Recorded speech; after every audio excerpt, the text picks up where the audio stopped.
gentlemen, welcome to the Valor-Inters podcast, aka the esports nightmare blunt rotation. All right, some stuff to get straight. I said it's gonna be going so.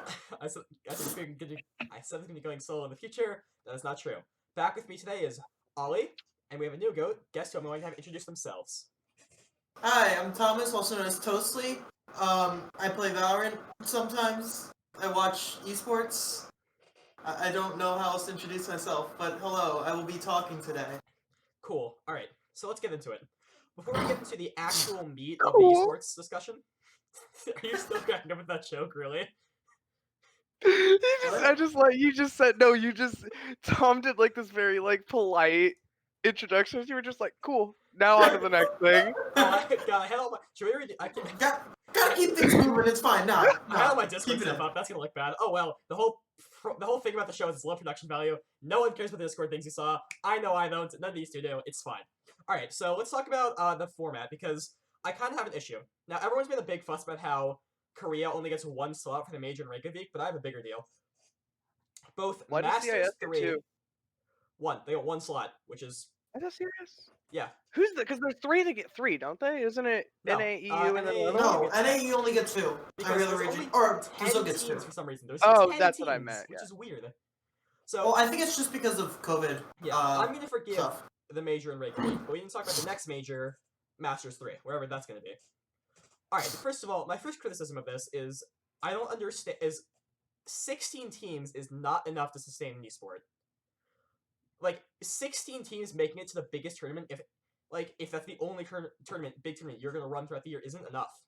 The World Championship this year is only going to contain 16 teams. That's less than the CSGO major that happens twice a year. That's not enough. There's like 16 good teams in Europe and America alone. I wouldn't push 16 good teams in North America. I I wouldn't put my house on In that the West. one. I think in the West, Ollie. You in America. Oh, I thought Like you were talking about there combined. were 16. Okay, I thought you were talking about there were 16 good teams. I think what Riot was thinking was they were comparing it to, like, when they were setting up the format, they were comparing it to Worlds, because Worlds has 32 teams. But Worlds has domestic league, though. That's my issue.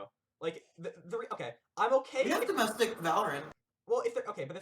But it's not set up in the same way that Yeah, League You is. can't There's really- no defining No, like yes, system. yeah. There's no structure. There's no real league. It's not an easy way to make money. So what you have is a bunch of teams cannibalizing themselves to get the spot, and a ton of players who won't make it.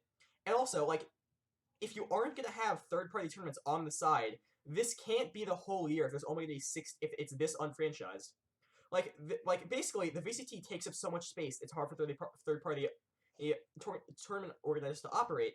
But there isn't really enough space.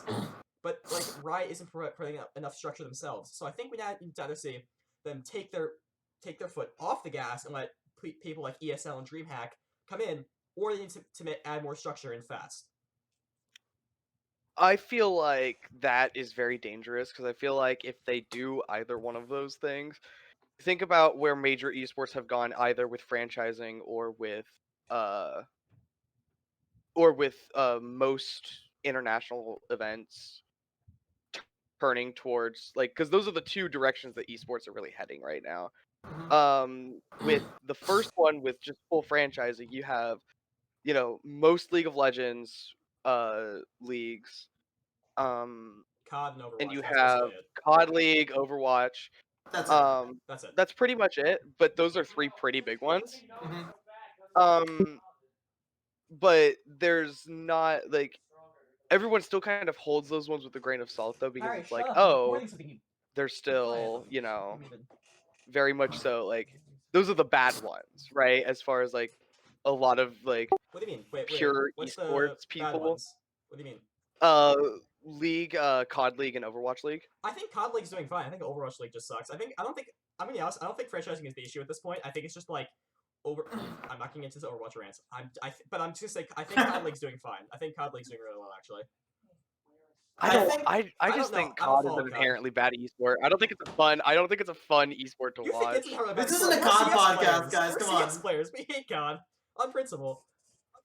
All right. Anyway. But I think with the format, I think Riot's starting to take it slow because Valorant just hit its first year since open beta. So I would cut them some slack on this, because like you're comparing it to esports that have been out with games that have been out for years. Like Valorant is just starting. I don't think Riot is ready to pump money into it. I think they're using this year as an experiment, and then maybe next year they'll start moving into more of like a franchise model, like League of Legends has, is what I would say. Well, my issue with that is I'm not comparing it to like, I don't want to compare it to this. I want to compare it to like OG and Apex. That had like 32 teams. That was way bigger than this, and that like had like 4 Western slots, and that was enough to sustain the esport.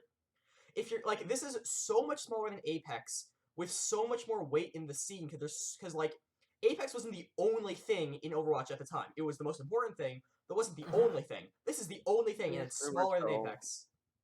I mean, I wouldn't say it's the only thing, but I don't think there's anything substantial enough to like compare. I think that you're kind of blowing this a little bit out of the water. I think that you have to remember, Valorant is still a very young fledgling esport. They do have time.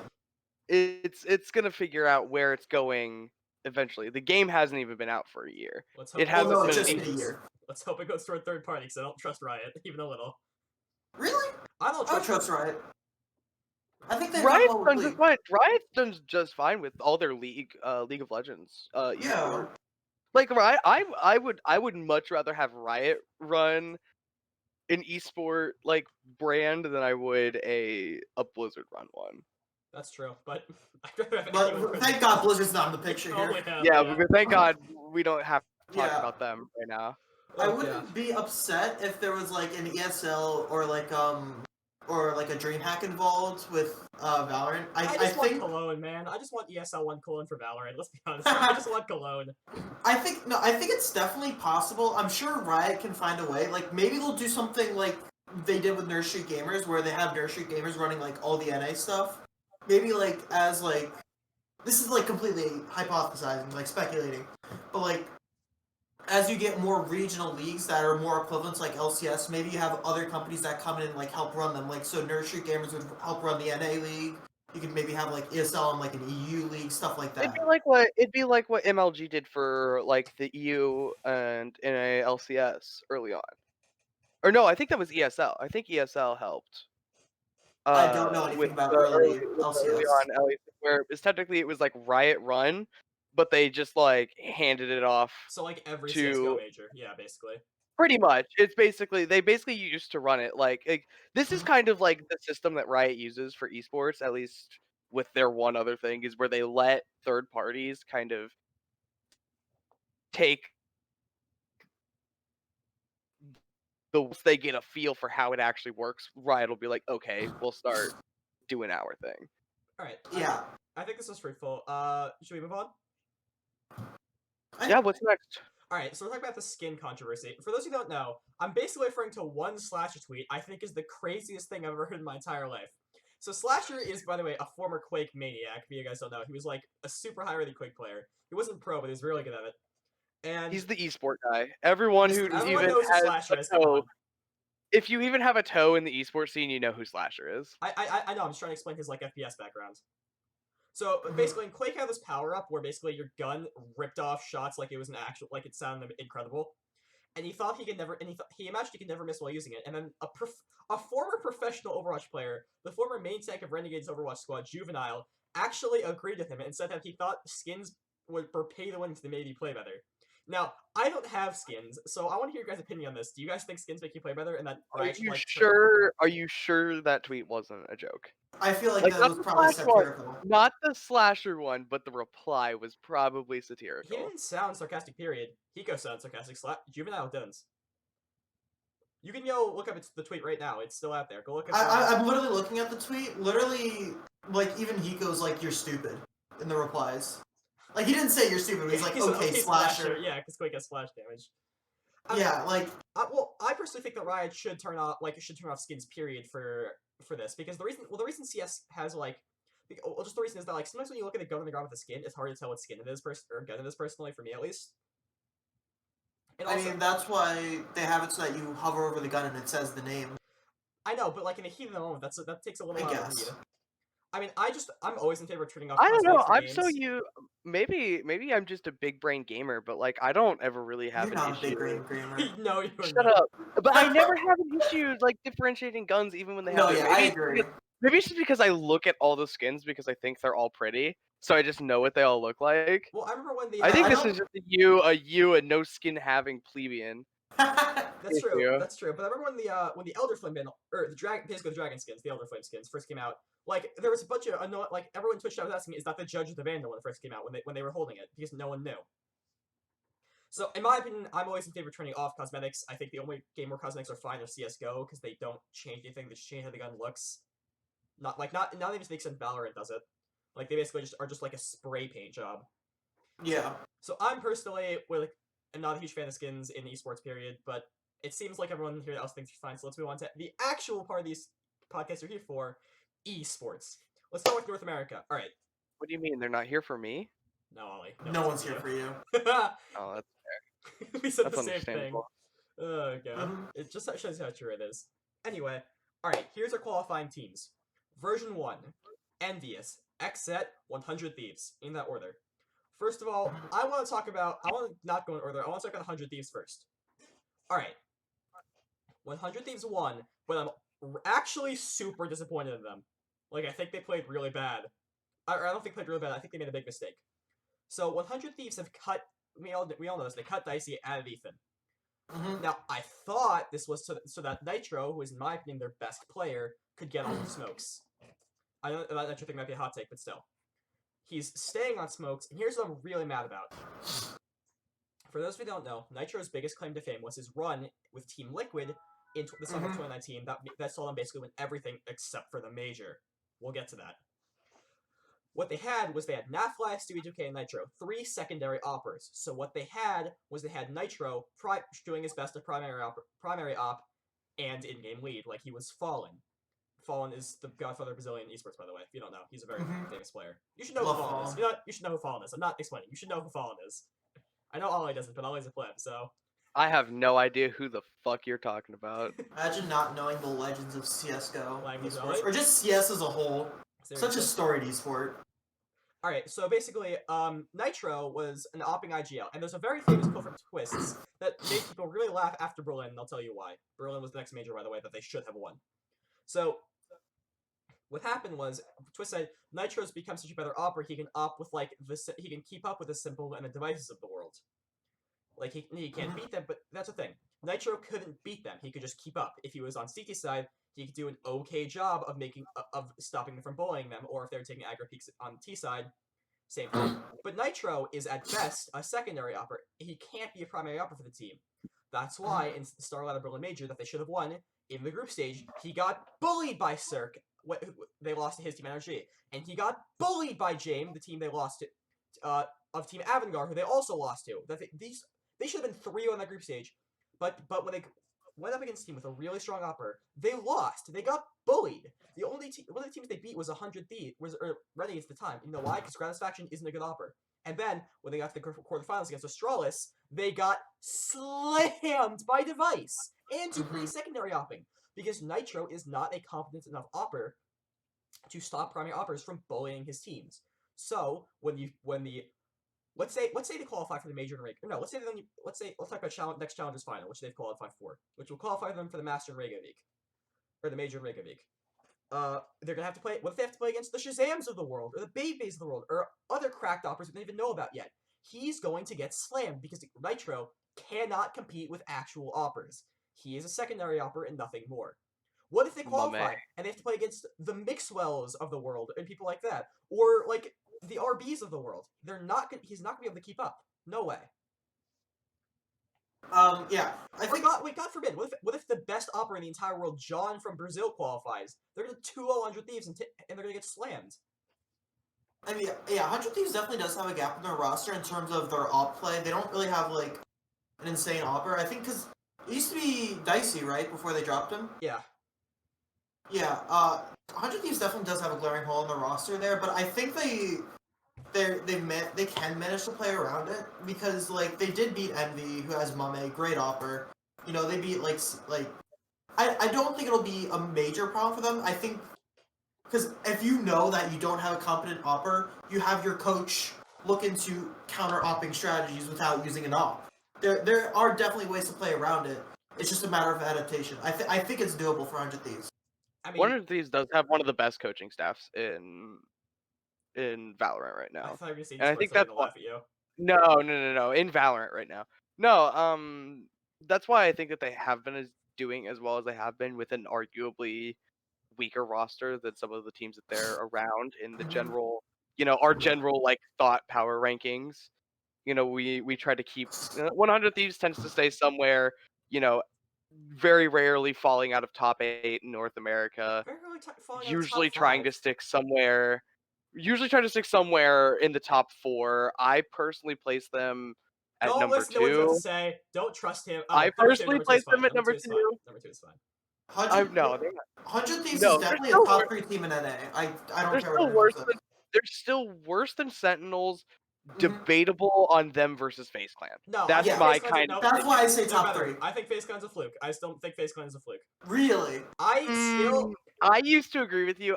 They're starting to warm up on me now. They are. I'm Yeah. starting to like seeing. I'm starting to Alright, like what I see If FaZe Clan qualifies for the from Masters in FaZe Reykjavik, Clan. I think they will get slammed by every other region except for Brazil.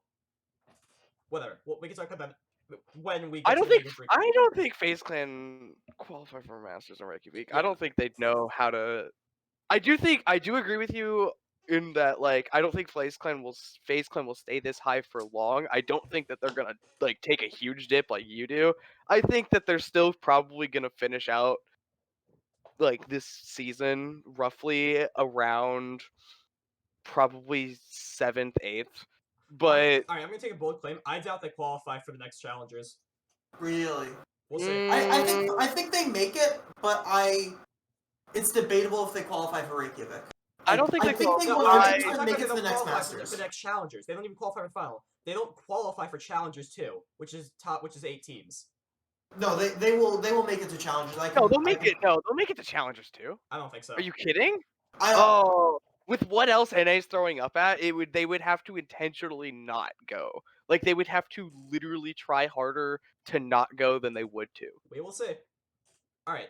Anyway, let's talk about things we actually want to. Okay, so basically, my other big issue is that first of all, I still think Jet's the best character in Valorant. I think she has uncounterable abilities, like the ability to get a kill and then leave, which is insane. That they or if you miss your shot, you get a free out. yeah, you get to just leave. You literally get to just leave. I don't like. Head up, head out. Yeah, you get to just leave. Like Tailwind is a very strong ability. I love it whenever you win after you hit an op shot, but you still manage to hit the button in and time. you're just like, and so you're frozen. You're like, yeah. So yeah, I It's think that funny. the fact that I'm a Jet player will come back to hurt them, and I also don't like Nitro non smokes because Nitro's the best player and he's on the least impact. Well, not the least impactful role, but like, yeah, maybe the least impactful role actually. Maybe I think like the least. You're talking to a Viper one trick, buddy. You best shut up. But No, okay, actually- Viper is creative with her setups and her throws and stuff. Like, If I'm being honest, I think that he's on even if Nitro's on smokes, I don't think that inhibits your fragging power at all. Because like, let's say you're on an Omen, if you throw out your smokes, use your flashbang, all you really have is your TPs. So like, yeah, it'll be nice maybe to have your smokes for post plant, but I think you can definitely like use your utility and then just go frag out. That's what I do all the time. well, all I can confirm. That's kind of my point. yeah. Is that, No, like, that's kind of you need that's kind utility of the to get North frags, American though. playstyle, though.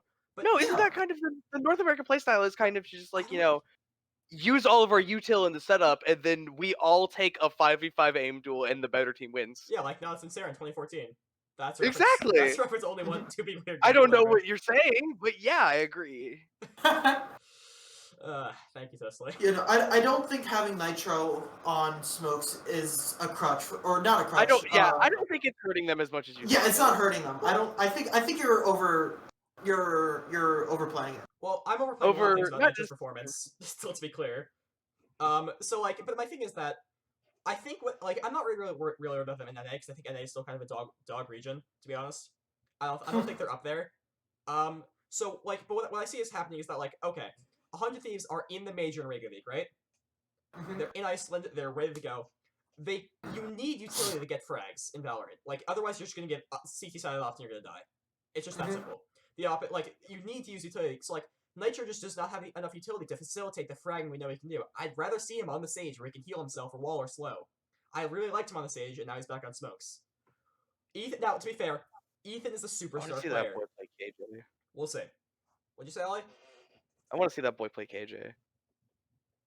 just because I wanna see you melt into your own bones whenever you see a character, someone who's so good at fragging gets put on a character whose literally only job is to get util and then fuck off to another site. Okay, yeah, but they're never gonna put Nitro onto KJ Yeah, they have because Steel. they have Steel. Yeah, Steel's just better at He's just Sentinel. screaming. Leave him alone. And if you're running double Sentinel, you don't run KJ Cypher. You're not gonna put not gonna put Steel on Sage. Yeah, That's never gonna happen. Yeah, you run KJs. Alright, none of them. You're always gonna have Steel on your Cypher or KJ. Yeah, you know what's interesting about Sentinel players? I think, at least in North America, they're the fastest improving role. Like, you know, remember back in the day when the Omega Sentinel players were like Dapper and Bjor, and now we've got Dapper and Bjor and Steel and a Proto and all these cracked out maniacs? I think it's just incredible how Tommy fast... plays Astra. What? Huh? Tom plays Astra. I thought she's not a Sentinel though. She's a No, I'm a Sentinel. I'm not cracked out though, guys. Don't worry. I will bottom frag in your games. Don't queue with me. You can't bottom frag in my games if I'm also bottom fragging in my game. This is true. Ollie consistent. I know. I taught him to play the game. I taught him. I know. Oh no, sweetie. I tried to. Okay, let me freeze that. I tried to teach him. He didn't listen to a thing I said. He picked shorties of me around and went in the corner. And now, every once in a while, I'll get a random 9 a.m. Valorant game where I'm solo queuing. I'm on so much coffee I can't breathe anymore, and the only thing my brain knows is point and shoot. And I get 30 kills. Let's talk about version 1. Gosh darn it. I don't want to talk about them. They're bad. They don't deserve to be where they are. Are you kidding? Wait, alright, no. I'm going first. I'm mad about this. Alright, for those who don't know, version 1 is the roster of Vanity, who I nicknamed the Cat-Eared Crusader, who's formerly of Chaos Esports. Rest in peace. Rest in peace, NICS. For those who don't know, Chaos Esports were the most exciting team in ICS, actually brought up by Steel of 100 Thieves. They were cracked, they had a ton of good players, they had Leaf of Cloud9, they had Zeppa of Cloud9 CSGO team, and they had Vanity as their IGL. I nicknamed the Cat Eared Crusader because he wears headphones while he plays professionally with cat ears. No joke. I love that. They also have Zelsis, iconic. formerly of also formerly of Cloud9 CSGO team, who was with them. Zelsis was cracked on C9CS, wasn't he? This is true. He was with them during the IM Katowice 2019 major, which is the major with Ents, for those of you who remember. Easy for Ents. Easy for Ents. They lost a 15-3 game to Furthest Pro, guys. It takes 16 to win. They got come back 15-3. Let's not talk about Ents right now. Alright, yeah. Yeah, I'm still recovering from EPL Season 13. The Canadian clutch. Anyway. So, out of all the teams in they also have 3 players challengers? formerly of Genji. Or actually formerly of the French Canadians roster that Genji picked up. So we have Vanity, Zelsis, and three French Canadian players. So I personally think that this is one of the most exciting teams in NACSGO because it's all a bunch of young players, and I have a lot of faith in Vanity and Zelsis because they play at the highest level. Vanity, Zelsis plays players. No, just at the highest level. Zelsis has almost got legend status in the major. He's done really well. Don't forget Penny was on Triumph CSGO when they were really dominant in NA, fighting back and forth Chaos. With Junior, right? With the I think so. Yeah, I think he was on the team with Junior before he joined Fury. I was mistaken. That's 2 players from French Canadians: Penny, Zelsis, and Vanity. Oops.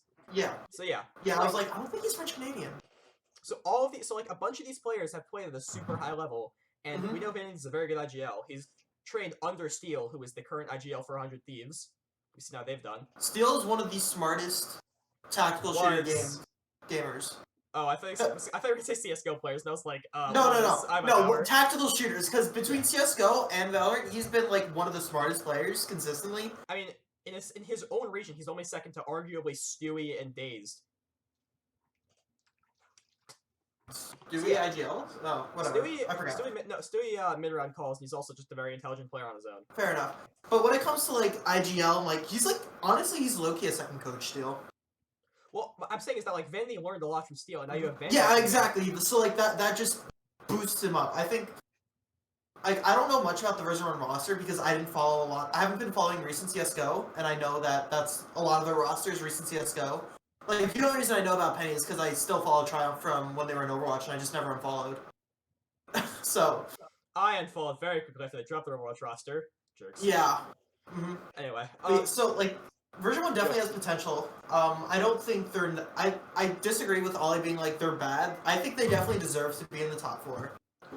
or top 8 of NA, I guess technically, Let's because make it they clear, though. qualified. They're not qualifying for Reykjavik. No way. No, they're not. No way they're qualifying. But that doesn't mean they're not a solid NA team. Yeah. I mean, this is one of the issues with the small format of Reykjavik and going forward, that good teams like version 1 might not make it, but oh well. Alright, next team. I mean, but you're No, like... go ahead. What you're suggesting, too, is, like, comparing to Worlds, NA only gets 3 slots, and NA's getting 2 slots in this Reykjavik tournament. Like, one more team, that's not going to someone like version 1. If you had a 3rd slot to NA, that's not going to someone like version 1. Yeah, that's still, Ever. like, I still wouldn't, yeah.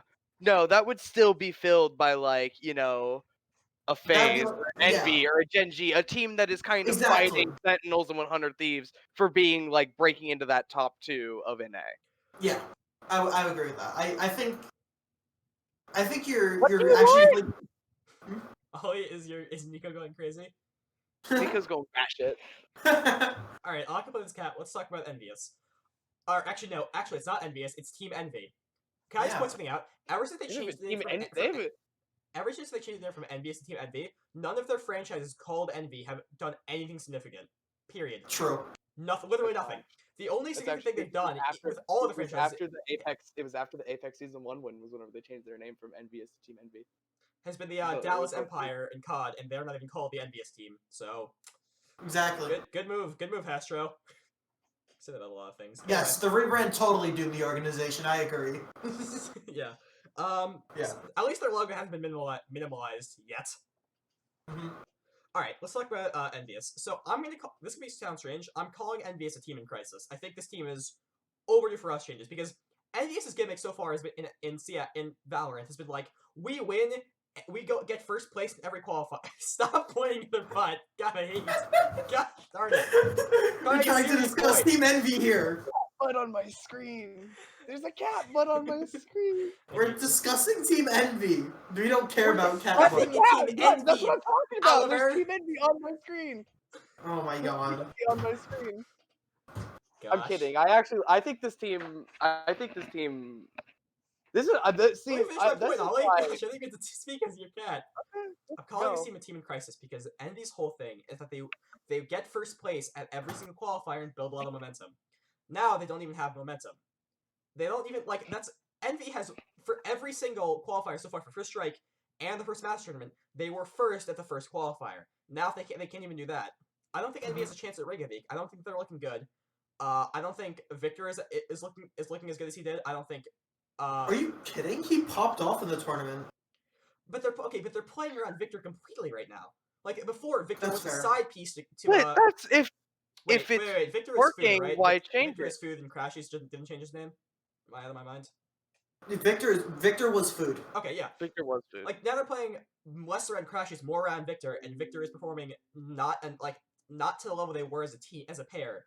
And the other three haven't really been as sharp as they were before. Like, I mean, if your whole thing is we build momentum before the challenge, before each thing, and then you don't build momentum, you don't look good. Oh no, I think Valorant, not Valorant, sorry, Envy, I think they have potential to make an upset to make it to Reykjavik. I'm not saying they're like guaranteed a spot, but I think they definitely have the potential to be an upset team that makes it to Reykjavik. I say Envy's kind of like the last of like the two dark horses. I think in my opinion. You know, I've got the two that I'm set in stone on is Sentinels, 100 Thieves, and then like I wouldn't be surprised. And then that's what he thinks he can qualify. That's his like. That's like my predictions. Yeah.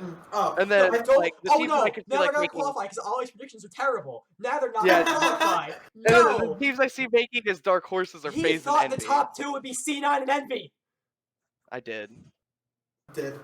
I'm surprised Envy lost to Exit actually. Why do you guys hate the Exit? All right, let's talk about Exit now. I just didn't think they were as good as they were. I don't. Yeah, understand. no, that's the exact thing. I don't hate Exet. I like Exet as a roster. I think they're very fun to watch. I just didn't expect them to be that good. I did. They got they did super well at the qualifiers. They just didn't have a great schedule at Masters. That's fair. They broke out. They still got second. That tournament. Oh, Masters. Sorry, never mind. I thought you... Alright, I don't know. Exet, I do like their roster though. Exet are solidly 5th, 6th in my brain. I think they're higher than that, honestly. I think they beat. I think they're better than FaZe Clan. And I think they're better than Envy. So I think they're like probably third. I think you're stupid. Really? Well, That is I think they would the have highest. exit back is that they're signed by like a mouse pad org and they don't have a real paycheck yet. Oh, I don't know. I think Exet is a pretty decently upcoming org. Oh, really? Yeah, Yeah, they're in a lot of. They're in on the way up. teams. Oh, I thought it was There's- like, I thought it was like a there's- version. I thought it was like a version 1 situation where they're signed basically a name only. No. No. it's Version 1 isn't an literally- upcoming org either. Oh, I don't. All right, listen. I Version don't 1 think- is version 1 is the Minnesota Rocker in COD League. Oh, wait, really? Yeah, Oh, they own the Rocker. Oops. All right, I'm a little out of it here, guys. Ruka. And Exet is also in Rocket League, I believe, and a couple other games. I don't remember which off the top of Didn't my head. Exit have a CS team? No. No. No? Exet is a They have relatively R16? new org still, don't get me wrong. Do they have a rainbow team? Is that what he's thinking of? Maybe it was a rainbow team. Someone go check. Yeah, I was actually in the middle of Googling. The Exet website sucks. The teams, if you click on it, it just doesn't load. So I have to do a bit more digging. Yeah, I don't know. I think Exit look really sharp. Exit is my like #1 dark horse pick to make it to Reykjavik, except for T1, who I still believe in for no reason. They are in Can Rainbow we talk? Six. All right. Yeah, They are in that's what I rainbow. was thinking Okay, of. so that's what I was thinking of them being All in right, rainbow. guys. Wait, just for real though. What are your dark horses to just not to make it to Reykjavik, make it to Challengers finals? Mine A is my team that two I new could- favorite teams somehow. T1. And I'm so mad. I'm a TSM fan now because of Brax. What happened to me? I was gonna say. I know. I was so pissed when I saw Brax on TSM. Well, I I was- was genuinely I could genuinely see TSM actually making it into the next, not into the next, I think they can make it to match, Reykjavik. I think but they into could. the next. They have enough talent. I don't think they could make it to Reykjavik. No, they have the I think talent. they could make it No. into the next tournament, but that's about where I have TSM going. Well, my thing with TSM is like I think Brax just solves most of their problems because Brax is like one of the best Sentinels in North America. He's also like a very smart player, and he's been around the scene for a long time, so he has a lot of experience. I don't think it's like a Yampy situation where he's everything they asked for, but I think he's a very good fit for TSM. My only critiques of Brax on this team is that I don't know if their styles fit together because Brax is a much more slow, lurky player, and TSM is very explosive. I mean, he could still be like their resident lurker. You know, he could still, on most T-sided pushes, he can. I mean, he thrives whenever he plays split from his Even team though T-side anyway. is- So it's the attacking side, right? Alright, good. Okay, good. Yeah, that's what I'm talking. Is Yeah. you can- Sometimes you put it and you call T and you call CT, but they're coming from T spawn, and I hate you for it. No, that's just Ollie being stupid. All right. Anyway, yeah. Also, because I mentioned them, and I have to talk about them now. When is T1 benching Curry for Ons? Curry's not a good player. Put in Ons. He signed him. God, they signed Ons. They Yeah. haven't been playing him. Bench Curry. Come on. Wait, I'm Go look at on T1's roster. I'm on Wikipedia right now. Ons isn't even on the T1 roster anymore. He's on the T1 Academy roster LMAO. with Dawn, Assert, Eashots, and Hilton, I don't whoever know any those of are. people. I thought- Yeah, they all don't have Wikipedia pages. The only one with one is Ons. Oh my god. Ugh.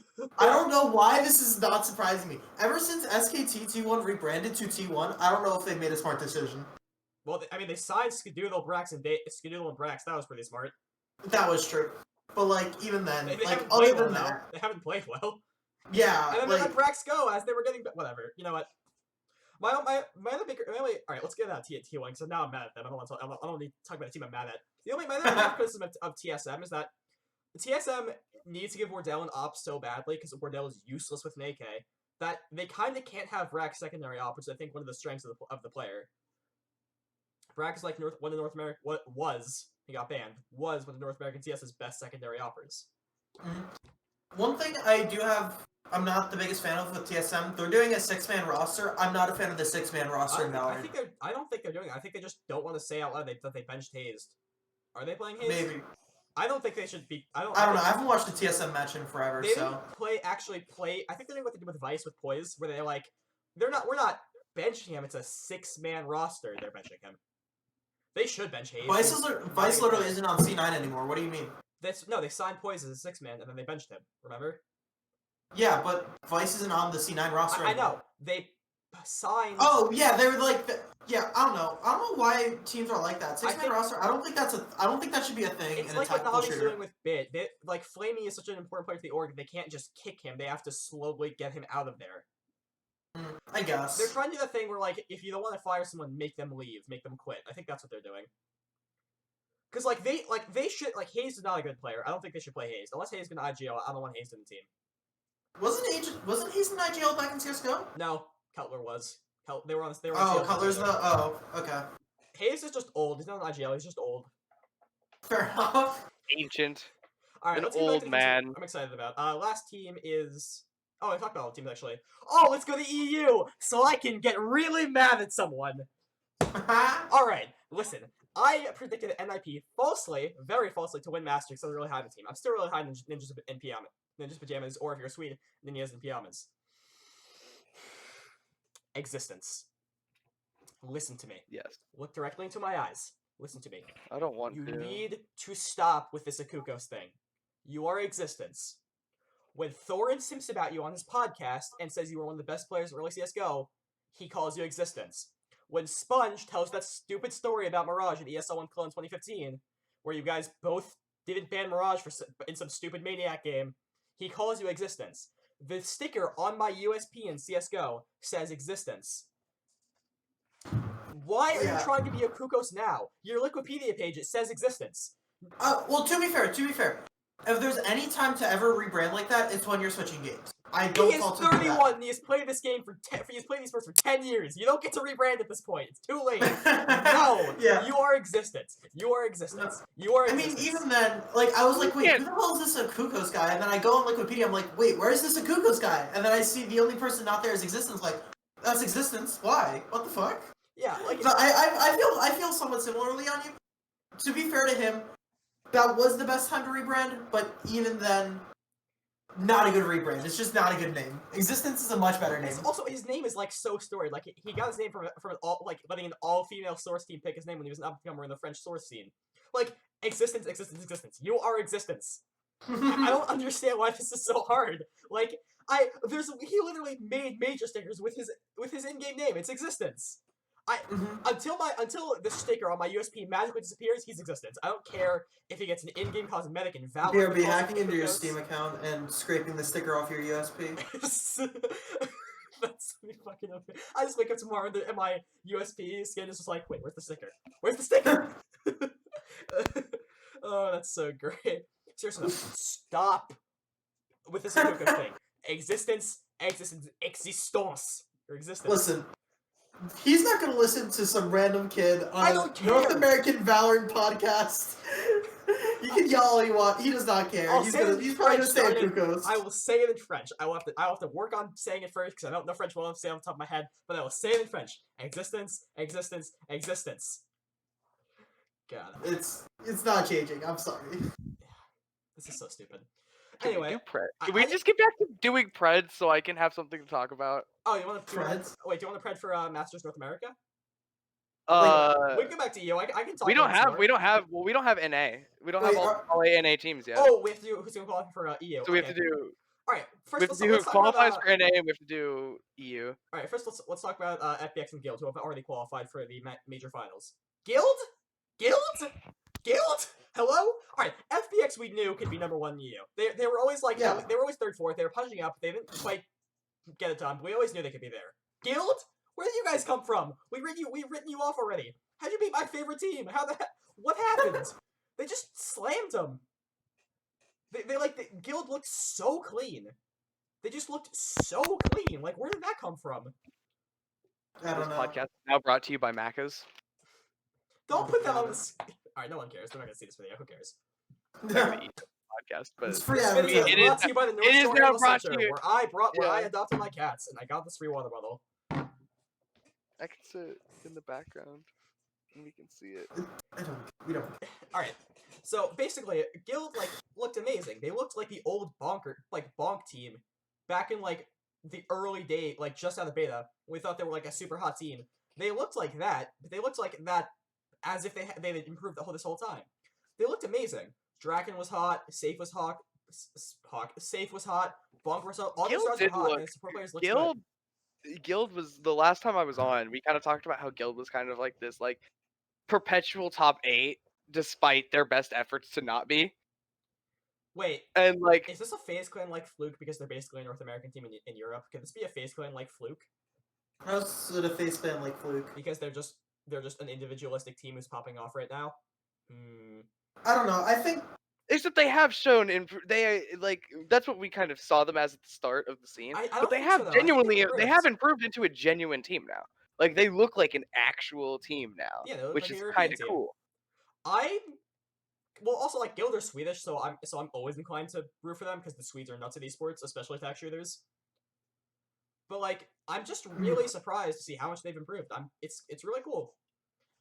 FPX. I think we didn't talk about FPX. FPX haven't changed anything. They're the same old FPX. They're still super good. They're still punching up.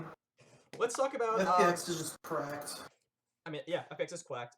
Yeah. FPX is Quacked? They're quacked, Eddie. That's so good. All right. They're a bunch of ducks now.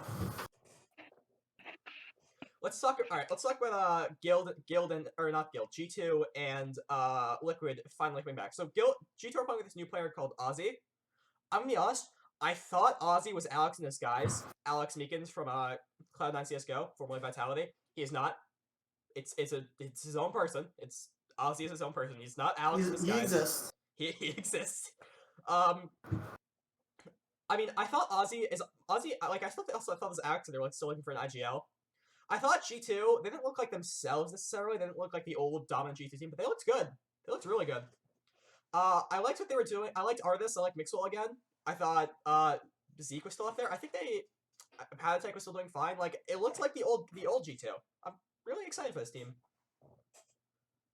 Yeah. Yeah, no, I G2 see. is always a safe bet for doing well, no matter the esport, and Valorant's no exception. No, they're not, because they kicked Kenny S. They kicked Kenny S, and there's a rule that if you kick Kenny S, or Wait, they kicked Kenny S? If Kenny S leaves your org, if Kenny S is out of your org, you become bad. Envious became bad. All these Titan fell apart. All these orgs when Kenny S leaves explode. G2 is about to get bad, guys. Trust me. Big brain stuff. G2 goes belly up as an organization. One of the they largest did orgs.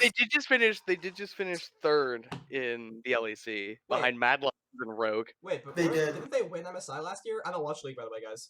2 years ago they won MSI. Yes. Didn't they have a super team? There was no MSI last What happened? Because they were a super team. What happened? Wait.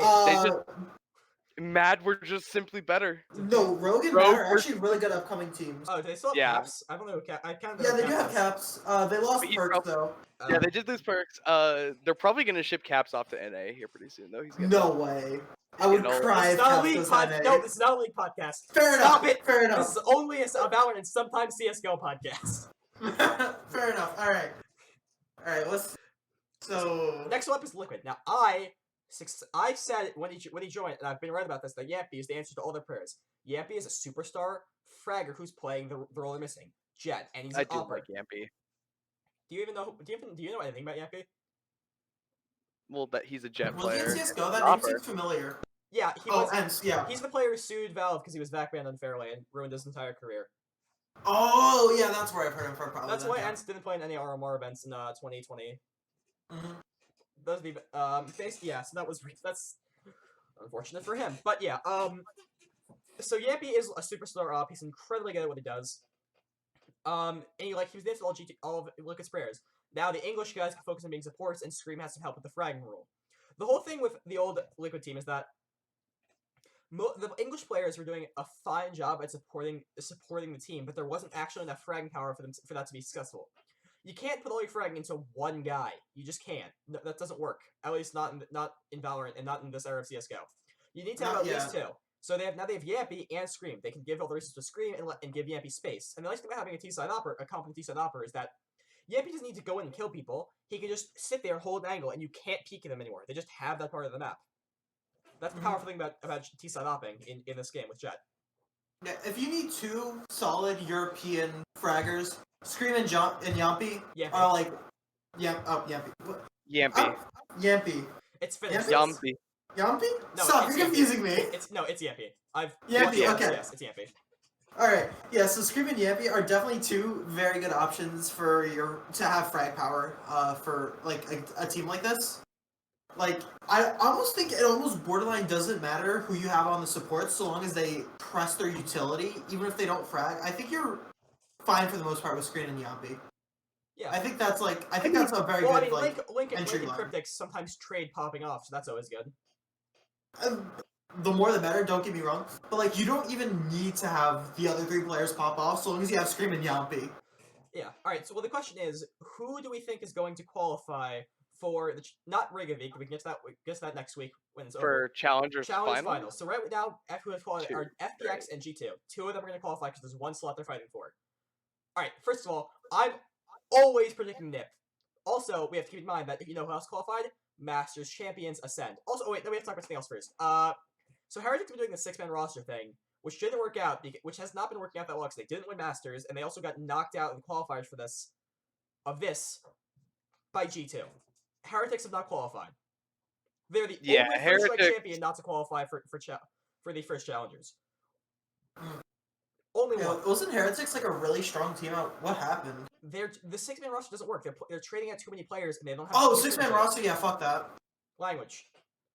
Sorry. Also, Rubino is so old. Why are they adding Rubino of all players? He wasn't even that good in CS. He's like 31. Why did you add him over Nisao? I don't understand. Nisao must have some kind of team issues, like communication issues, because Rubino is just not the player I would add. Even it's weird. Yeah, I don't know. I guess they set themselves up for failure. Yeah, this was just a mistake. They shouldn't have unless I guess Nisao. I'm really assuming Nisao had some kind of serious like personality issues in the team because they took a 5-man roster that was winning everything, was coordinated, and then they. Whatever, man. It's their own fault. But we still have Fnatic, who have made some roster changes, add some new up and comers. I still don't agree with the fact they got rid of Jack. I think Jack was one of their best players, but whatever. They have the two new players who are both pretty good. They have I know they have a Czechia player named Magnum and Durka. Durka's the other one. They look pretty good. They look like the team that got second in first strike. That's good. That's new. That's back. Yeah. We also have Ascend, who That's my pick. Masters. I think Ascend. Ascend. I think Ascend. One thing I really don't like about this tournament is single elim. Why? Because Europe formats suck. Europe's always single elim. I don't understand why. Why? But I mean, like horrible. But also, I mean, think about who they have on. Like, first they play Vitality, which is like, it's not like a CE calling free, but it's still pretty free. I would honestly say that Ascend probably ends up qualifying for they end up making it to grand finals and qualifying is what I'm saying. What are they calling? My only issue is that Ascend and G2 cannot both qualify. Yeah, I hate that. And so I don't think G2 is a favorite to qualify though. I think no, because they're on the same side of the bracket. Oh, they are on the same side of the bracket. Yeah, wait, are there two separate brackets? No. No. Yeah, it is. It is one bracket. Oh, it is one bracket. So you will have one of Ascend, Vitality, G2, and Fnatic qualify, and then one of Opportunists, Nip, Liquid, and CE calling qualify. I think Nip should have that every day of the week, right? That's the weakest side of the bracket, and Nip looks great. And Nip is one of the best teams in Europe. It should be Nips. It really should be. Probably. TL. No. I don't think TL upsets. No. You don't think TL upsets in the semis? Honestly, I'm probably gonna sound crazy here. I think there's a greater chance of Opportunists upsetting Nip than Liquid. Yes, I agree. Actually. But wait, but me and Ollie speak French. We're biased. I'm just saying. Like, from what I've seen of Europe, I think there's a greater chance of Opportunists upsetting Nip. What happened to OG? They were really good for... AK has to take break for personal issues. He wasn't screaming as much, and he has to take full break now. They're having a new player. AKM, I think something really I think something happened to him. I don't want to start rumors. I don't actually know, but he has some personal issues he needs to work out right now, so they haven't been able to play as much, and they kind of So they're straight up just a stand-in player for him now. DPS. I don't know who that is. That's his name, by the way. DPS. Yeah, that's his name. That's funny. You don't think he's an Overwatch player anyway? There's actually an Overwatch main tank. There is a main tank called DPS. Yeah. I've been following much contenders lately because I've been following this. Anyway, so my prediction, and it's gonna sound crazy, is Fnatic and Nip. I have so much. Are you on drugs? You think Fnatic will beat Ascend? Yes. You think Fnatic will beat G2? Yes. G2's not the hard one. If they beat Ascend, I see Fnatic beating G2. I don't No! see them beating Ascend. No! Ascend is an In incredibly no strong world. roster. In no world does Fnatic even get past G2. wait, who are they playing That's- first? I can't look them up right now. Who are they playing first? G2 Fnatic is first round. They play G2 Fnatic first round, and then they play either the winner of Ascend and Vitality. So they play Yeah. Ascend. Yeah, so they'll play Ascend, right? Yeah. Realistically, Vitality is not upsetting them. I think Boaster is a bigger brand than everyone in Ascend. I think I trust him more than I trust any players in Ascend. I Really? think Fnatic's qualifying. And I think I think we're all like at Can I least most change of my us. prediction? Can I change my prediction from TL to Opportunists? All right, Can I go full in on the Frenchie train? Vive la France. All right, let's all give our predictions. I'm saying Nip on one side and Fnatic on the other. I'll let you go. Ascend and Opportunists. Ascend and whoever wins Opportunist Snip. I can't decide between the two. Pick Nip. Come on, but- be smart. Be smart like me. Pick Nip. Come on. Do it. I genuinely don't know enough about EU Valorant to say which team is definitively better. But whoever wins that will But you know who qualify. Existence is, and you know who Existence is, so pick Nip because you know how smart that guy is. Yeah, but I've actually watched a little bit of Opportunists, and I think they're pretty good. Oh, okay. Well, I've watched like maybe a couple rounds of Nip, but I've watched like 2 games of Opportunists, and I think they're good. I like their playstyle. I love them so much. They're So I'm not gonna lie, the Nip rebrand has me really salty. I miss the old logo. oh, Moon, the new one is absolute. trash. Their new one's green. It's green. Just the design of the logo is Oh, trash. it's trash. It's horrible. It's a mess. Their old Yeah, one was a mess but, too, like- but it's a mess we were used to. It's a mess we grew to love. Exactly. I miss old Nip I don't logo. even think Wikipedia shows their new logo. Yes, it does. It's still black. You don't know what the old Nip logo is, Ollie? Wait, do you really not know the old Nip logo? Oh No. Ollie. Oh my god. All right, Okay. go look at the team page and go to former logos. Here. It's so much better. It's like infinitely better. It's just not okay. I'm surprised you don't know the old Nip logo. Yeah, if you scroll down at the very bottom of the Wikipedia Nip page. That's not even their old logo though. That's their old new logo. Or their new Well, old even logo. then, it's just their Or old new logo old. but simplified. So it's not like it's bad. It's definitely better than whatever the hell they have right now. Yeah, whatever. That was awful. No, okay. So I agree with you that the logo looks gross, but on the Wikipedia page, it is not green. It's not the bright ass neon green color that I'm seeing on my screen right now. It's like an actually somewhat visually appealing black. Okay, But the Yes. Google Well, it's the weird Google because search makes me bad. it's weird but- because it's weird because all of their social media and their CS:GO major RMR stickers are green, but everything they have in tournaments is black. It's weird. If you look at their social or you have a sticker of them, it's green. But if you look at their tournaments, it's black. It's really weird. I don't know why. Yeah, I don't know. It's probably because people are like, I don't want to look at that gross ninjas in pajamas Well, green I mean, color. who Make wants it to- black. You know what stickers are selling about? Like, who wants to put that on their friggin' CS:GO gun? Like, what the heck, guys? I really hope. I don't know, I mean, weirdos who I really think- like ninjas in pajamas. The Used to be Swedes. You mean Swedes? Swedes. I really hope. I really even hope have that a Swede? Valorant adds team I guess the cosmetics. meals are code. But I'm not gonna put green friggin' Ninja Pajama stuff on my gun, bruh. Anyway, yeah. So Yeah, I'm saying anyways. Nip and Fnatic. I have a lot of faith in Boaster. You guys want to explain your preds? I I'll go first. I just pure power rankings in my brain from what I have watched of Europe recently.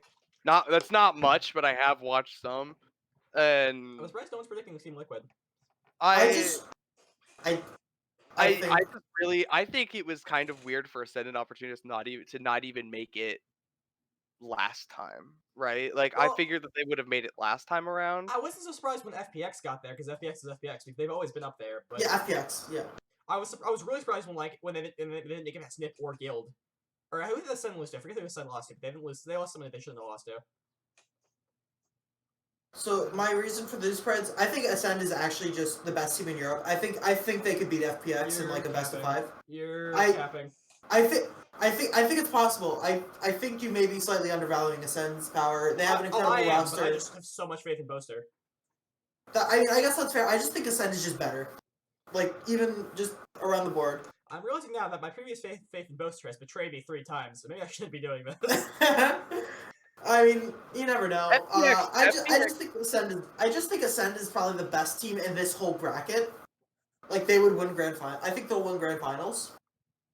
And then Opportunist Snip. I genuinely don't think I could pick one over the other. Just based on what I've seen, the little bit I've seen, I'd probably say Opportunists makes it to grand finals, beats Snip. Oh, by the way, let me make this clear. All right, first of all, I have to criticize this. The official name for the European region is Europe, Middle East, North, and Africa. Even though they held a first strike for the Middle East, and North Africa, there's nothing. There's not even a challenge for them. They can't qualify, which is BS, by the way. Turkish. They have the Turkish league. The Oh, Turkish. are they playing the Turkish league? Basically, how it works is that the Challengers Finals for EMEA is going to be CIS 4 and Turkey and teams. EU. Is it CIS as well? Yes, it's Russia, it's Turkey, and it's Europe. But why are you calling yourself Europe, North, Middle East, and Africa? I do see one. I have the page pulled up right now. They have 4 teams from EU Challengers, 2 from the first, 2 from the second. They have 2 teams from Turkey Challengers 1, 1 team from Turkey Challengers 2, and 1 from CIS Challengers 2. That's okay. For Turkey, not enough for Russia. But anyway, basically, like my issue, where are these Middle Eastern players playing? Like, you don't even give them a chance to qualify. What the heck? Are they just playing in Turkey? Am I wrong? I think they play in Turkey or EU. Probably Turkey, probably because it's closer. Well, I know that the Saudi Arabian players in Overwatch played in the European contenders. So that might be something, but whatever. Well, yeah, but there's no Turkey contenders for Overwatch. That's true. So wait, can you guys check? Turkish contenders? Or Turkish challengers? Are they playing for the Middle Eastern teams there? Actually, all these rosters are all Turkish. Go check the qualifiers. I'm pretty sure that there's not letting them. The qualifiers. Hang on. Yeah, let me check the open qualifier. There's one team that has 1 Turkish player and then a bunch of EU players for some reason. Yeah, they're just. But everything, otherwise, it's all Turkey all day. They're calling themselves Europe, Middle East, and Africa, but none of those other regions qualify. It's just Europe. Now, personally, I think it's because they're supposed to be. There's one Turkish team with 4 Turkish dudes and a French guy.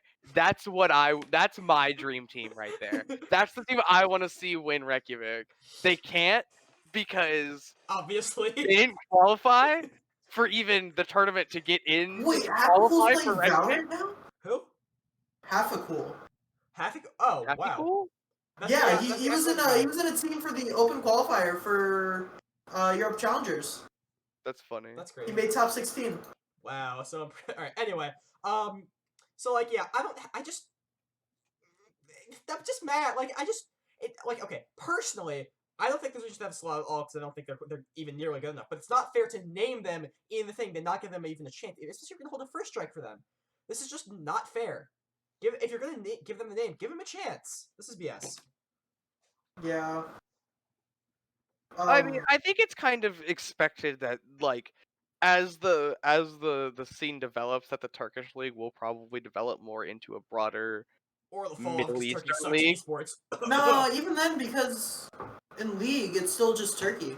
There's a league in Turkey. There's a Turkish team. There's a Turkey. Yeah, that's there's TCL. The TCL. There's it's one where Turkish it's player where in all LEC. CS:GO. It's where LEC champion top laner Armut played in 2020.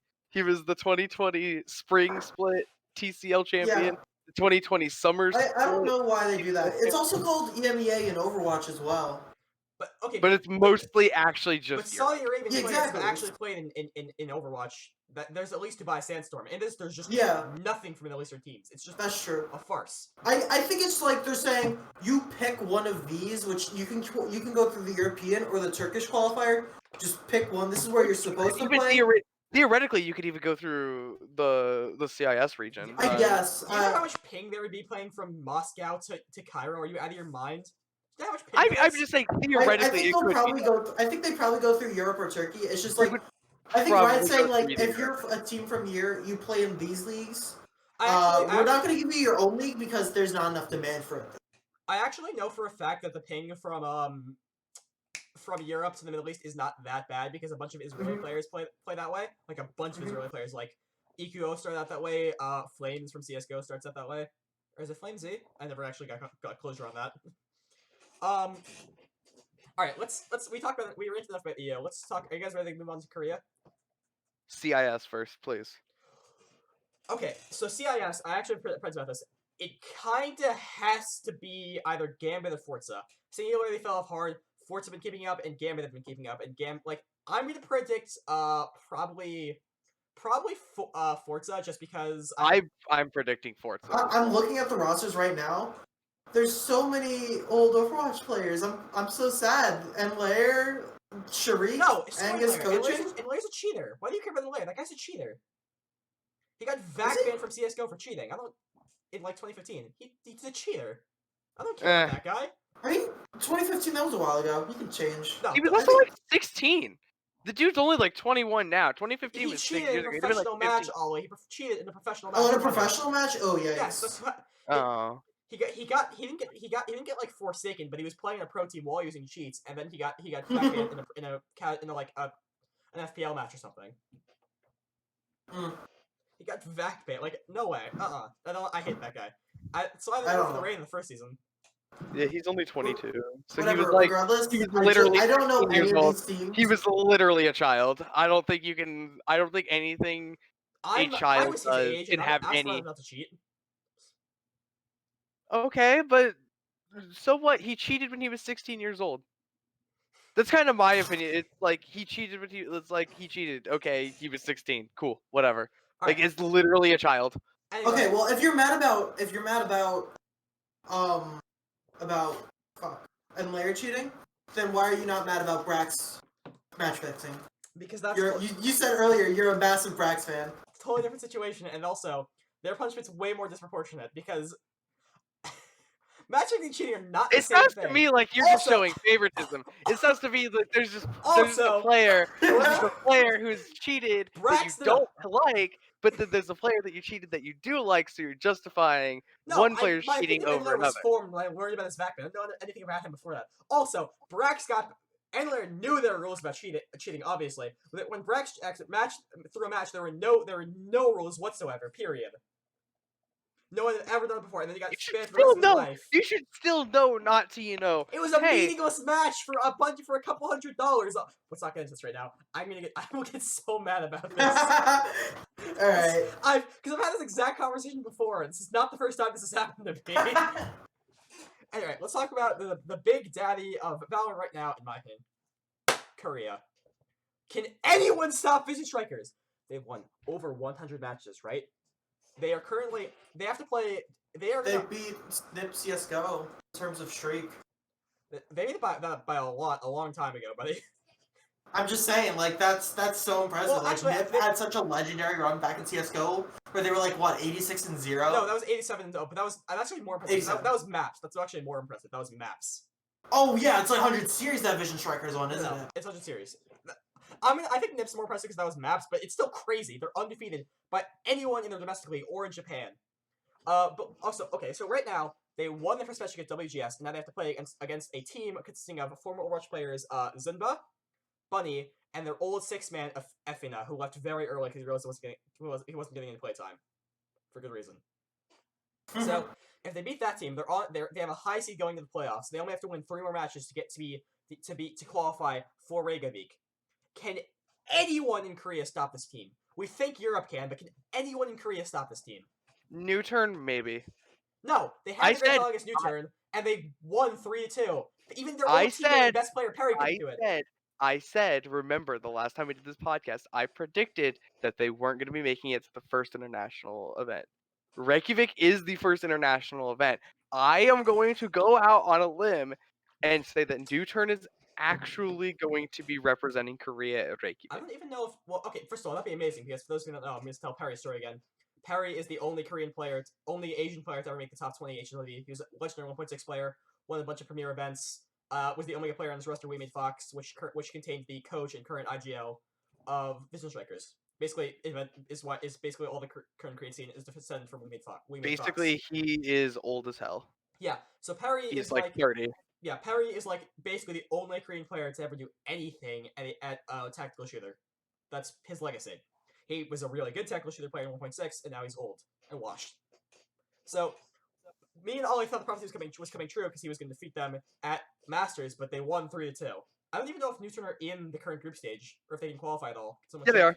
Yeah, They're in they top are 16. playing. They're playing a winners match against Damwon game. Oh, Damwon. Uh, Have Damwon been? I don't think Damwon been playing that well lately, have they? Damwon have not been playing well very lately, Yeah, like at they all. they had Hate, and then now Hate's playing in Japan for some reason, doing bad in Japan, and then they immediately tanked after that. That sucks. Yeah. Anyway, I mean, I still think Damwon are top I 4. think- It's just they got unlucky by getting put in the same group as. I think the team I Need Girlfriend is gonna qualify because I think that's a funny name. you think it'd be No, because because they would have to play. They would have to play against Vision Striker. No, I know. I was joking because I don't know anything about Korean Valorant. All I know is that Vision Strikers are just literal monsters. Unbeatable. I also like Food Eat. I like Food Eat. That's a good name. That's a good one. I like that one. I like LAQ, which the team I talked about before, because you could just say them as Lack. They're playing against Lack. I also like Feel So Good. Lack! Feels so good. Alright. So, Feels so good. I Need Girlfriend and Food Eat are all fantastic team names. I don't care what. I need an actual real life organization called Food Eat. Alright, let's answer a question now. If Viz Strikers win over 100 series and go into Reykjavik, which I really think they're going to, are they the favorites? Are they the favorites over Europe? No, they No. can't be the favorite. No, it doesn't matter how good you are domestically. Korea is still always going to be a weaker region than both North America and Yeah, Europe. like Asia's never been strong in tactical shooters, and I don't think Valorant's is anything new. Like, don't get me wrong, Vision Strikers is like the best team in Korea by far, but being the best team in really? Korea They never still lost to only Korea or Japan. best team in Korea still only really puts you at like Top 7 in the world. maybe top 8 in the world. I would argue you're probably better than 3 of the top 4 European teams. You're probably better than or not. You're better than one of the top 4 European teams. You're better than one of the top. You're better than a lot of the top 8 teams. Come on. you're only Better than. I would only say Vision Strikers is really better than the teams like I think they're better than Face Clan. around like the Envy level. Like I'd say they still kind of get clapped by. I'd say they still you also pretty have to solidly get remember- clapped by Sentinels and 100 Thieves. You have to They remember, probably get clapped by Face. even if they're such a strong team, they're in a weak region, so they don't have practice against other teams of their caliber. They'll scrim before Reykjavik. Yeah, Okay, They'll yeah, get practice time in. A couple days of scrims in Reykjavik is not going to be enough to catch up to what NA and EU have been doing this whole time. What if they lose scrims for literally the first time they lose stuff in scrims and then they're scared? What happens then? They choke. Like, Yeah, I don't think Vision Strikers wins Reykjavik. No, I don't like- think that. I don't think they will. I don't know. Vision Strikers dominant force in Korea, but Korea's just such a weak region that I think it's like wow, Korea's a weak region. like a That's weird to statistical. say. It does feel weird to say. Not really, because I'm thinking this in the context of CS:GO, where Korea has never been. Actually, other than 1.6 where they made Fox, they've had actually one roster which managed to do an entire qualifying for Cologne. Real impressive there. They qualified for one whole Cologne. Wow. Yeah, like Korea's never been. They beat one Do you know whole why? Tyloo, Toastly. They beat Tyloo one whole time. Isn't that great? Yeah, crazy. Tyloo, like probably the next best team at tactical or next best CS:GO team in Asia. Like Asia has always been a weak region for CS:GO, just because they always have their own games. They have like Crossfire or whatever, so they just never they had practice like a team CS:GO. called Genesis. It was crazy, which wasn't like Source or 1.6. It was this crazy uncompetitive mess. No, they had Crossfire was like big in Korea. That was like the tactical shooter of Korea, I believe. Oh, I thought you meant CS. I thought you were talking about CS, like a CS spinoff, because they had a CS spinoff called Genesis.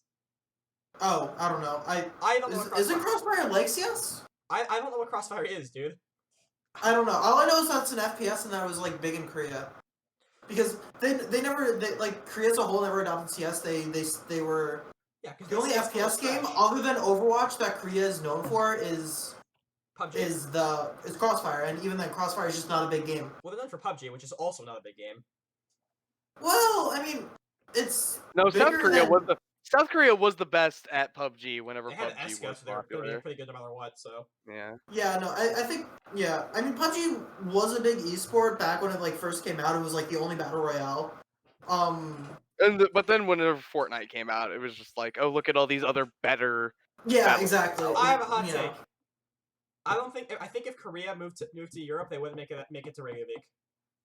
You think Vision You Strikers think wouldn't that- qualify? Do you think Vision Strikers wouldn't qualify as one of the top 4 teams in Europe? I don't think they qualify. No, I don't think. Okay, no, and I think even if they did, I don't think they would qualify for Reykjavik. I think they would be left back in Europe. Well, I guess Iceland is in Europe. You know what I mean?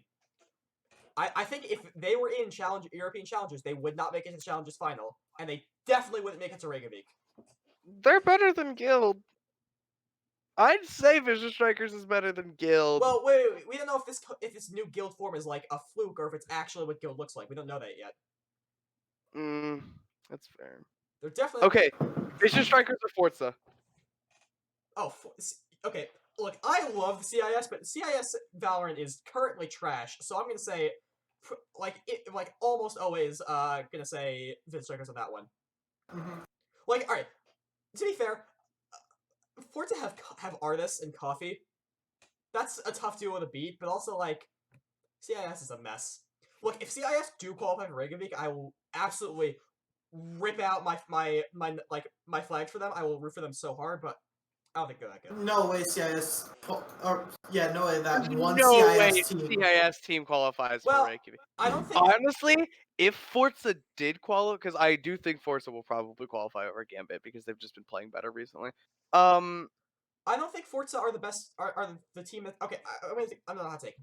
Forza can't qualify. Gambit could, because Gambit have way more actual talent on the roster than Forza do. Gambit have a bunch of good players, way more good players than because like Gambit could just all 5 players pop off and qualify. Forza can't really. I would argue that Artist and Coffee are probably 2 of the best players in the region. Well, And I think that just based off that alone, that I feel they're like top 5, but unfortunately they're not the best. I feel like Forza would probably do better overall at international. I think the big issue for CS is that they're their first class player. You remember that whole Valorant first class thing they did? You guys remember that? Mm-hmm. Their first class player has no hope of qualifying, so they don't really have even their best foot forward. It's like I can't really make a good CS analogy because they have Simple and Shiro now and Electronics, so I can't really make a good analogy. CIS CS:GO is incredibly strong, but CIS It's the Valorant best is region not right very. now. It's the best region, but yeah, CIS Valorant needs some time. Like I think because all the CIS CS:GO players are still dedicated to CS:GO, they're never leaving. Yeah, no, I don't think so. Whereas like other.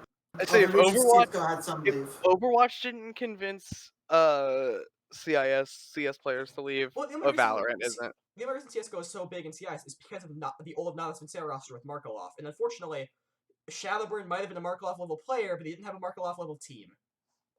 He didn't have a non-level team. Shadowburn kind of ruined himself by becoming like a Russian cult hero in Overwatch by moving to a North American team early in his career. Or if he'd stayed in Europe just a little, if he stayed in Europe until the invention of the Overwatch League, I think he probably would have been attracting a cult level Russian following. Imagine if wait, who's the Ukrainian player? It's Ube. I always make this mistake. It's Ube. Not it was Kenzie. No, Kenzie. Was the and you had Ukrainian Sharik, player. and you had I think Valentia speaks Russian because he's Estonian. Like imagine Valentia and Kenzie and Sharik and Unfixed or and Zhao.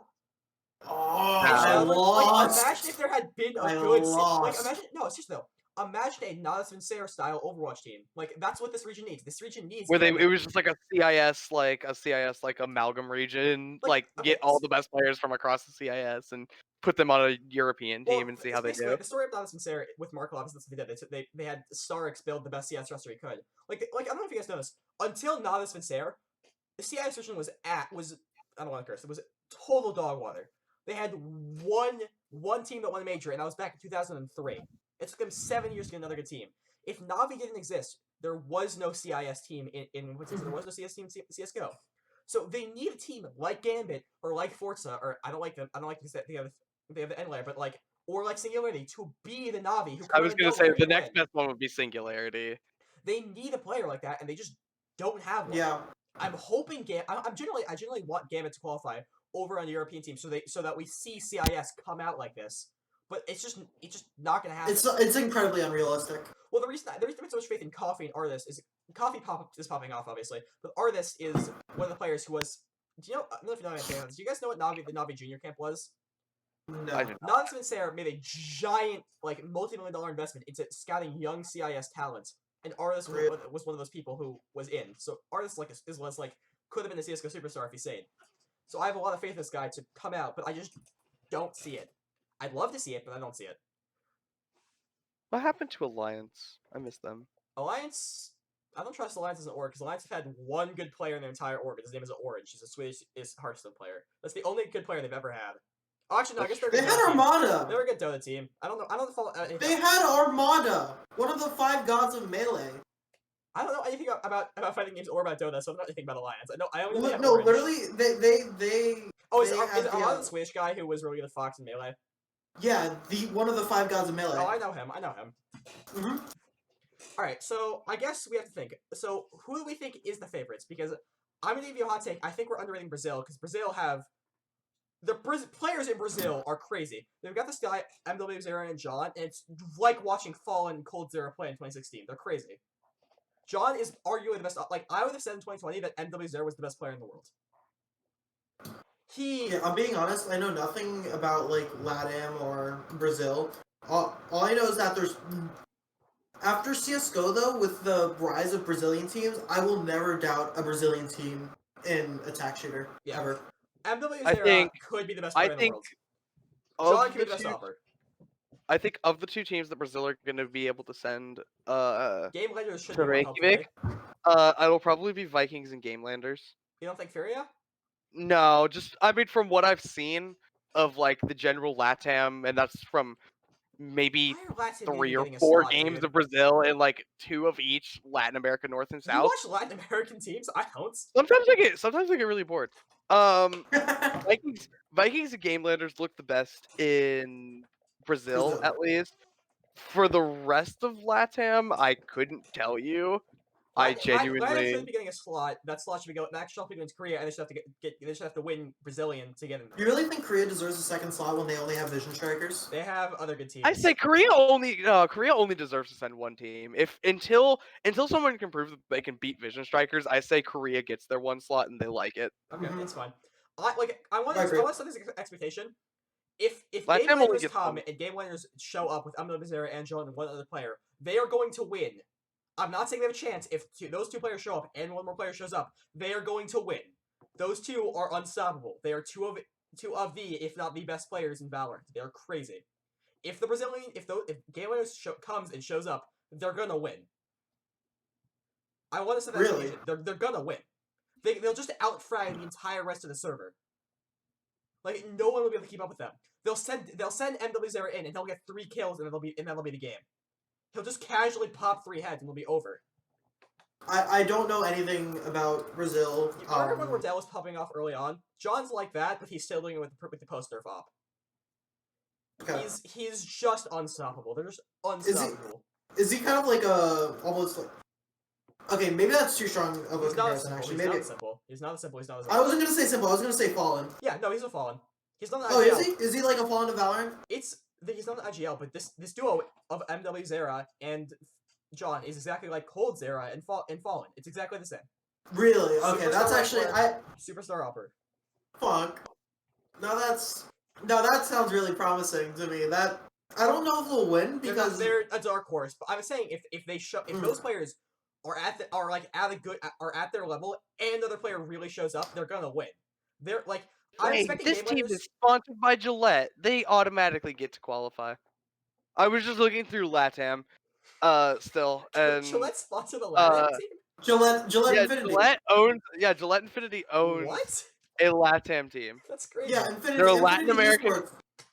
All right, everybody else. I've only watched Brazil, North America, EU, and Korea. I have no. Based out of Peru. But they I feel only like those have are the only regions you need to watch in Valorant. They're based out of Peru, but they only have region? Colombian players. Oh my god. Why is China not have a region? There's no RNG have a team. There's no Chinese. What? That is true. What region does RNG even play in? Honestly, do you know what I think they should do? Do you know what I think? Go ahead. Do you know what I think they should do for Valorant esports? Combine Japan, Korea, and add China and make that one East Asian region. Because I don't think there's enough talent because SEA gets to keep the region. SEA does not deserve a region. Southeast Asia. That's true. That's true. I feel like what we should do is we should just combine. Combine SEA and Australia into Oceania, and then make Yeah, East Asia region. SEA. Give Australia a region and make that Oceania, and then Make give East Asia region. Korea. Yeah. Like, and then you merge Korea, Japan, and add China. I think that's what And you then do. honestly, while we're at it, why don't we add like a South Asia, why like don't an we? Indian? Why don't we add? That's what SEA is. Indie. Southeast Asia. Oh no, that's wrong. That's wrong. I don't think India has an esports scene that's usable yet. They've had one really famous player. They've had they one did. super famous player. Oh, was that the guy who freaking did the cheated on land? Yeah, like optic or whatever. Yeah. And he his only defense was like physically trying to get the guy Yeah. away from his computer. Like he didn't try to like hide it or anything. He literally just like physically pushed the dude away from his computer. Yeah, my dream change. That's all Indian esports has for it. Really. My dream change for Valorant is you combine Latin America and Brazil. You combine. No. Fine. No, you don't need to combine Latin America and Brazil. You can combine Southeast Asia and I think there's enough talent between the two. I don't trust you, but we'll see. Then you combine all China, Japan, and Korea into East Asia. Then you combine SEA and Oceania into Latin America, into Oceania, just Oceania. And then you give Europe and Russia, you give Russia their own slot because Russia deserves their own slot. Like Gambit, and then the deserve their own over Russia, and then the rest of CIS. No. I was for the CIS is just Russia because all. Oh, okay. Well, the reason we call it CIS and CS:GO is because of Ukrainians, but there's not really any good non-Russian players in Valorant. Okay, but that doesn't mean it's still not the CIS region. That's true. I guess I'm not giving enough credit to Coffee, who's Belarusian. And Coffee, who's Belarusian. There's so many Belarusian players in Valorant. It's so weird. There's none in CS:GO. For no reason, because Belarus wasn't like a CS region, no, a CS country, was it? So I guess Belarus just now discovered gaming. It's weird because Kazakhstan is the third man in CS:GO, but it's whatever. All right, we've dragged this out way longer than it needs to go. You guys want to give some final thoughts? I'll let you go first. Wait, Ollie, you want to give the player you're standing for the week? Oh, the player I'm standing for the week. I forgot that we were gonna start doing that. Okay, so Ollie's player to stand this week is actually going to be Mata. That hard. It's gonna be Mata. All right, tell us about Mata. Who is he? What's his nationality? Who does he play for? What's his region? Mata is a Canadian player who currently plays for C9 Blue. No. And Box. And Box. Did he used to play for C9? No! I don't think he's ever been on C9. I think you're just stupid. I think I am just stupid. Oh, I realize we're No, but I agree with Mata, We forgot to actually. talk about something. We have to talk about C9 like cutting Katie. We have to talk about the female scene. Oh, we did forget about the female scene. Wait, why they cut my Katie? God. Katie's one of their best players. Do you guys watch female Valorant at all? Well, wasn't C9 White doing 6-man with Katie? Yeah, so Jazzy's inactive because of school. She has to finish school stuff. SATs and ACTs, basically, what I'm doing right now. They cut Katie, which is a personality thing, or she's getting another offer thing, because Katie is, is fighting with Jazzykins for being the best female player in Valorant. Like, alright, if you put Jazzykins and Katie on a top-tier NA team, you would not see much of a difference. You might even see an improvement. Jazzykins is out of her mind good opera, and Katie is an unbelievable rifler. Do you think Katie could supposedly I think Katie can win join a top team? I think Katie can join Sentinels and win. Really? I wouldn't go as far as Jazzy's Sentinels. I was thinking like an Envy or a Gen G. I could see that. If they have an Envy, I could see Envy or Gen G being ballsy enough to make that move too. If Envy did that, they'd be a better team than Xset, guaranteed. What role does Katie play?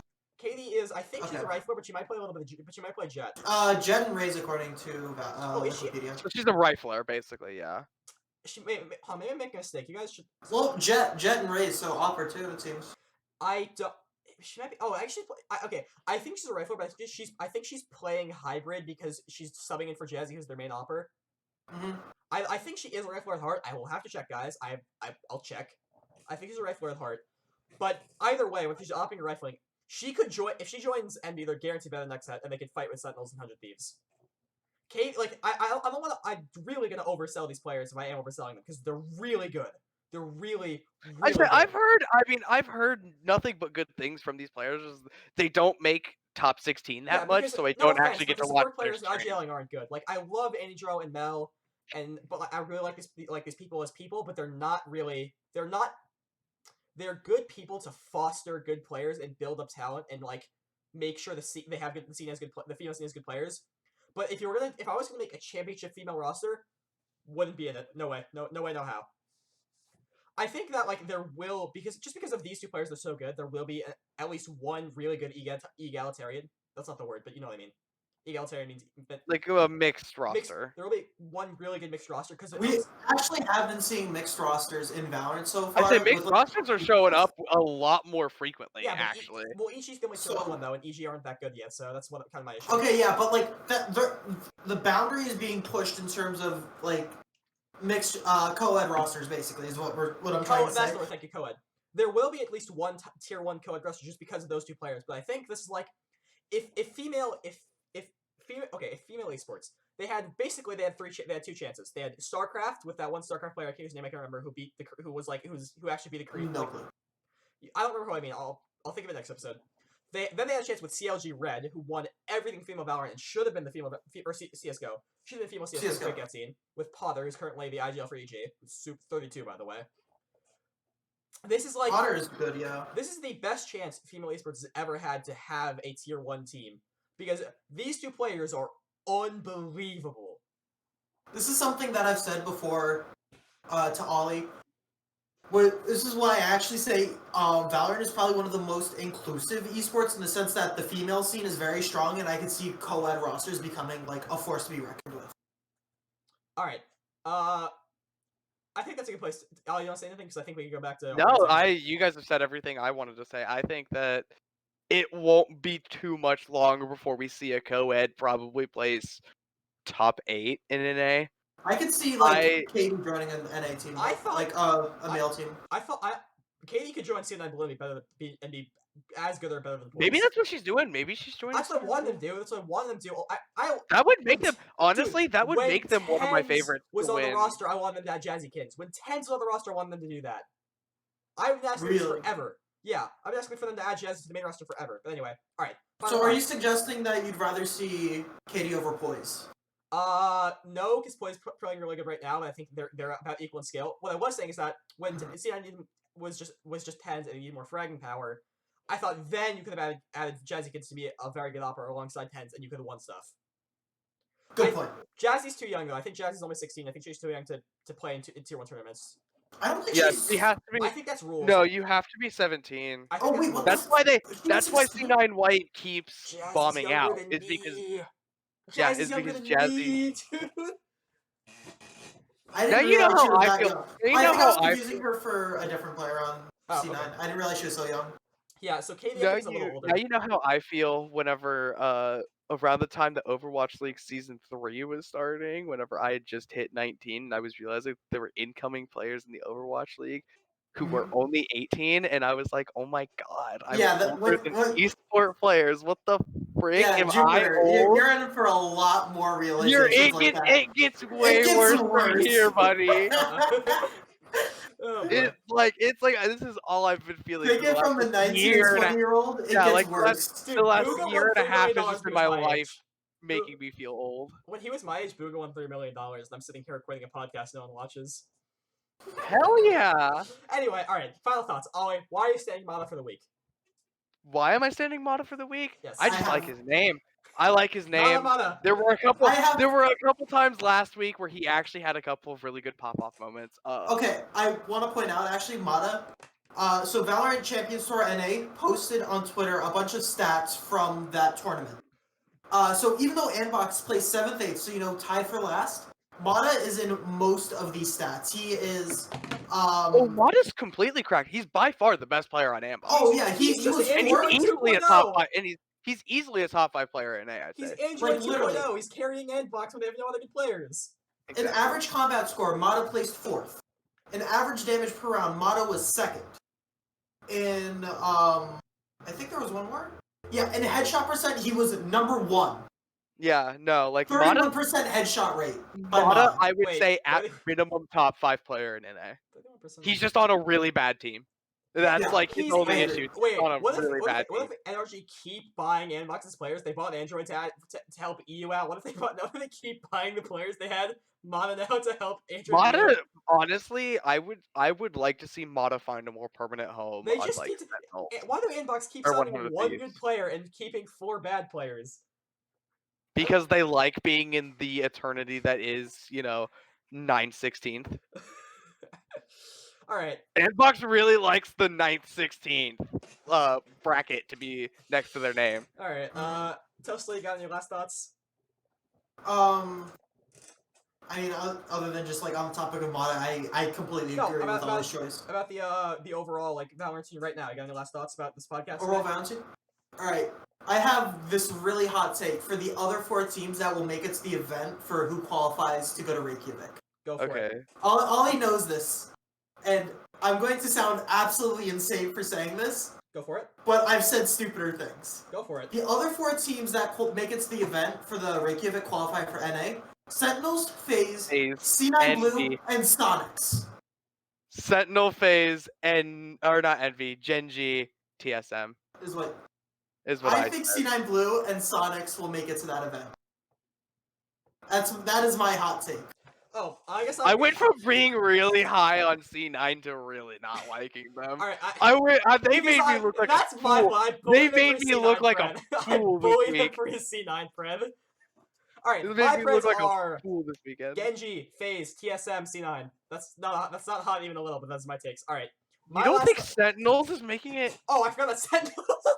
You forgot about Sentinels. Wait. You know why? Because You said that's not. You said that's not hot. My first instinct was there's no Sentinels there. How? Sentinels, TSM, FaZe, C9. Sorry, Genji. All right, my last thought to end the podcast is Gambit. I really like Gambit now because of the CS:GO roster. Oh yeah, their CS:GO roster apparently did a thing this weekend. I don't know. There was that one guy who apparently did like one okay play. I think I don't know. Are you thinking for the Canadians clutch? We're ending. All right. Podcast over. You can find all our Twitter in the description. I'm aspiring colorcaster. Always an aspiring playercaster. I don't know if Toastly wants to be in the scene. Toastly, what are you aspiring to? Bitches. We're all aspiring analysts. Toastly, if you need any of us, I'm just here to have a good time. if you want to have any of us on like the desk or casting for an event, our Twitters will be in the description. You can DM us. We will respond. All right, this has been it for the Valor-Inters podcast. Ollie's not very smart. Toastly, it was wonderful hosting with you for the first time. We're all 3 of us gonna be back next week, and we're probably gonna be back for this is probably gonna be the permanent lineup for the show. Goodbye.